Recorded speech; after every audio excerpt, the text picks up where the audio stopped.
Hi, this is Kelly Fidel, and welcome to Spotlight Interviews.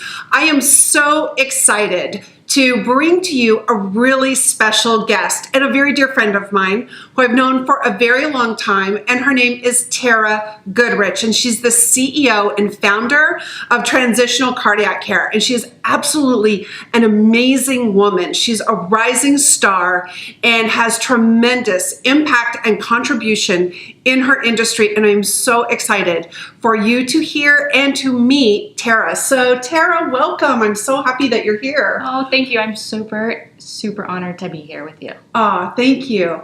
So, I told them a little bit, obviously your name, but why don't you go ahead and tell everybody a little bit about you and what you do so that they can get to know you. Yeah, awesome.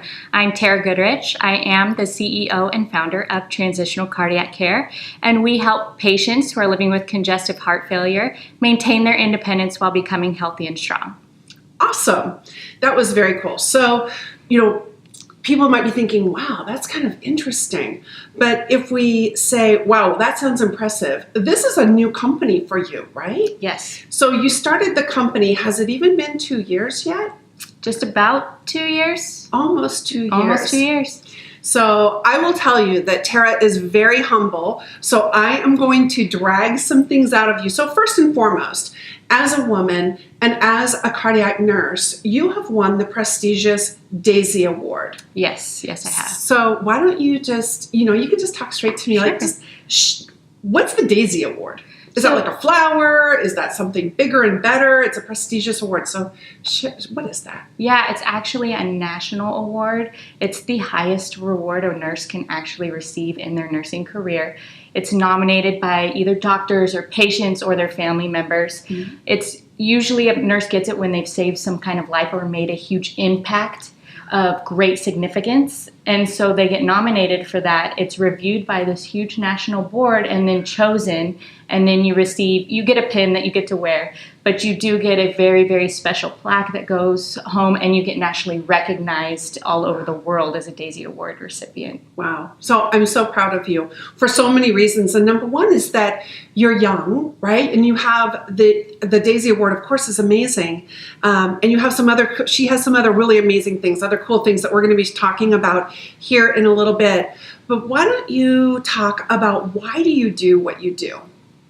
So early on in life, my grandfather was diagnosed with congestive heart failure. It was very devastating to me and my family, and we really didn't know how to help him or my grandma or any of us really, how to help him get through that or what we could do at home to really take care of him. And then I became a nurse because I thought I could make that difference there. And I really took care of these congestive heart failure patients, and they became my family. I became attached, and I started to struggle with the fact that they would leave and then I couldn't help them. And there was really no help outside of the hospital for them. So I felt like we were doing a huge disservice, and I wasn't really providing the care for them that I knew that I could inside. And so thus Transitional Cardiac Care was born. Wow. So Terra finds a need in the marketplace. There's a tremendous gap. It's her heart passion. And you say, that's it. I'm going to completely disrupt the industry, and I'm going to start Transitional Cardiac Care. But that wasn't really enough, right, for you. So you went on to create a software program that's proprietary called CardioTrack. Yes. So why don't you share with everybody, because I don't know about you, but I know people that have been impacted by heart disease. Of course, there's statistics about reducing readmissions and all of these great things on the hospital side. But when someone leaves, why don't you share about CardioTrack and how you saw this gap and you created this software to help families? Right. So CardioTrack is, like she said, proprietary and HIPAA compliant, very important piece of it. But we provide Bluetooth durable medical equipment to these patients in their home. And it's so simple for them. It's wake up and it's take your vital signs. And that's it. And you have this cardiac trained team, this on-care health team, if you will, right behind the whole system. And we're watching these vital signs so we can see a trend and communicate with their doctor or healthcare team. And like that, we can change the healthcare plan to keep these patients in home with their families, making those memories and not have to go back into the hospital. Wow, that's pretty incredible. So imagine that yourself or a family member that you know gets discharged from the hospital, you go home. And that's the most critical time when the patient goes home, right? Right.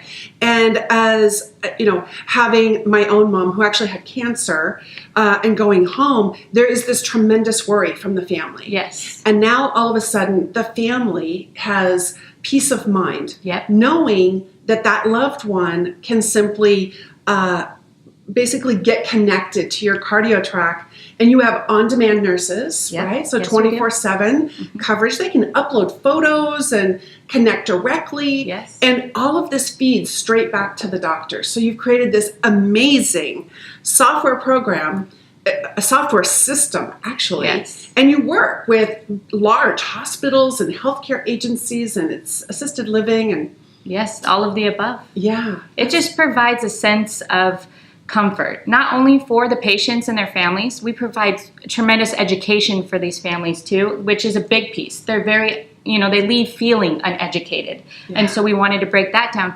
But also we relieve the barriers that the doctors are having, or these healthcare agencies. We're relieving that pressure that they have too many patients and not a system to handle them. And so we provided that system for them. Wow, that's pretty amazing. So it was about a year into your business and you got this wild hair.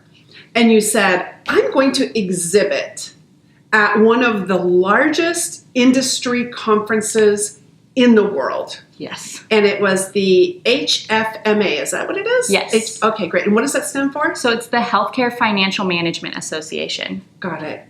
And so you decided that you would exhibit, but more importantly, you went through a process. I did, yes. And, just briefly, just kind of share that process, because you had never done anything like this before. Yes. So never done anything like this at all. Right. And totally scared of public speaking. And I was like, we're just going to do this. So I actually entered a contest for entrepreneurs who are starting healthcare businesses. Entered 40,000 applicants, right? Wrote this 50-word description, if you will, of what my business is, and ended up getting chosen as the top 12. Okay, so let me pause you.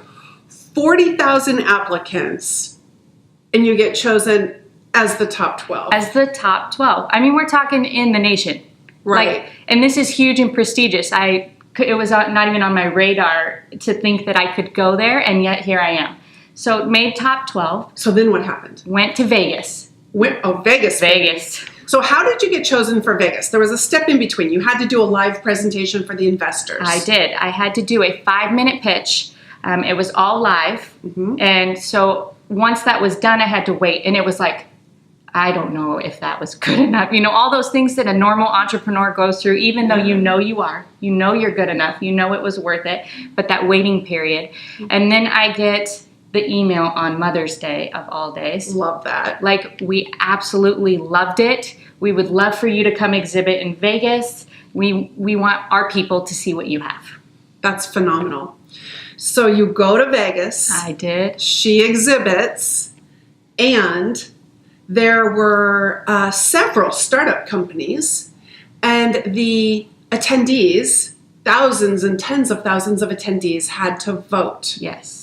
And they were able to come to your booth. You guys had definitely a lot of foot traffic and a lot of conversation and people very interested. Yes. And the next morning after the vote, which was a blind vote, so you had no idea. You're right. So you're sitting in this auditorium place with almost 10,000 people, and they announced the winner for Startup of the Year. Yes. So we were named HFMA's 2018 Innovative Startup of the Year. So they call your name, and it was like, wow, and amazing. Oh, I cried. Of course, yes. And so, it was absolutely amazing that you were not only able to win, but you've been very gutsy, right? You found this niche in the market. You found a gap in the marketplace. Right. And was it scary? Oh, of course, 100%. I'm a female, I'm young, I'm a nurse, and I'm trying to break through whatever this barrier is that says healthcare is designed by certain people or organizations. And I'm here saying, well, I'm kind of not that way, but I can solve most of your problems. Right. So, there you of course, go. very scary. And save lives. Yeah. Yeah, let's A not lot forget of them. that. So it's interesting. So you won. And now today the company has continued to grow and you're working with many strategic partners, and you also work with individual families as well. Yes. So it's companies and families. You know, let's shift over because, you know, you're a wife, you're a mom with your two beautiful children. They're absolutely adorable. You're a CEO, an entrepreneur, you're a nurse Yes. at the hospital still, and, you know, working through like shifting that because you're really at capacity. What would you say, like describe a time where you had to break through your own glass ceiling to be able to get where you are today? So there's been many, many times for me, but I'll say the one that pushed me over the edge was really I was told in a way, if you will, and I'll tell you the story. I was told that I couldn't do it. I was told that I was crazy for thinking that I could do this. So I actually went in before any type of the development that I have now, right? So I thought, let's give this a try. I went in and talked to a major CEO, and that gentleman had told me, I don't know how you as a nurse think that you could make more than me a year. What? Exactly what he said. So that's a little condescending. How did you handle that? It was very condescending. And at first I thought, well, shoot, maybe he's right. And then it took me a second and I said, no, he's absolutely, definitely wrong. And that's my glass ceiling. Right. That is the stigma that is put on, you know, nurses like me who are trying to start their own business or anything like that. That's that stigma, and I'm going to break through it, and I've done it. And women in business, right? I think all women, entrepreneurs and women in business at some point bump into that glass ceiling and it becomes a real challenge. And so you have to almost draw the line in the sand. Yes. And say, okay, thank you very much for that feedback, and continue to march forward in your legacy and what's most important to you. Absolutely. Which is helping families, obviously contributing back to companies, organizations, hospitals, to stop those readmissions and to obviously save lives. So it's so inspiring what you do. For anyone, you know, for anyone that is listening to this and they go, you know, I may not have a family member or know of someone that has, you know, any type of heart disease, but how do I prevent it on my own? Can you give them one or two tips to just stay healthy so that they don't experience heart disease? Yeah, absolutely. You know, the biggest thing for me is people tend to think it's just genetic and that they're just bound to get it because it's in their genes. And that's really not the case. We can actually fight genetic code. And so eating healthy is my biggest thing. And staying active. I'm not talking about running. I'm saying walk down the block, walk the dog, walk the cat, if you will. Right. Whatever it takes, but get up and do some kind of activity and eat healthy. And really you can fight genetic code with just those two simple things. Wow, that is fantastic. Drink your water. Drink your water. Drink your water. Stay fit. Yes, stay fit. Clean. Eat healthy, yeah. You don't have to deprive yourself all the time, but you know. Right. The occasional cheesecake's always nice. Peanut butter cookie. Peanut butter cookie.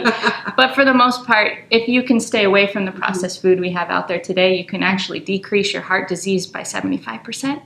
So, yeah, that's amazing. Yeah. So for people that are watching and they want to get a hold of you, how can they reach you?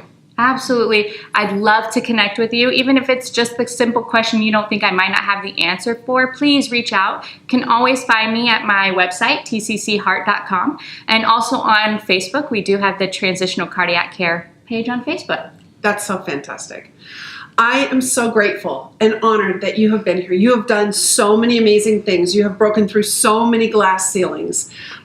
You have just really started to change an entire male-dominated industry and created other passages for families to have peace of mind, have great impact, And girl, you are absolutely changing the world. Thank you. And so I'm just so honored to have you here with us today and for you to be able to just take your time and share your message. I just adore you. She's amazing. So I just wanted to say thank you. Thank you for joining us. And for those of you that have been joining us for this spotlight interview, I just wanted to say thank you so much and really start to, take a look at your own health and your own wealth and body, mind, and soul and your own being. As always, if you like us, please comment below, give us some love, share our story here. We would love to get this message out that's so very important. As always, live bold, fearless, and unstoppable. Shatter your own glass ceiling, and always be sure to live a life with no glass ceiling. I'll see you later.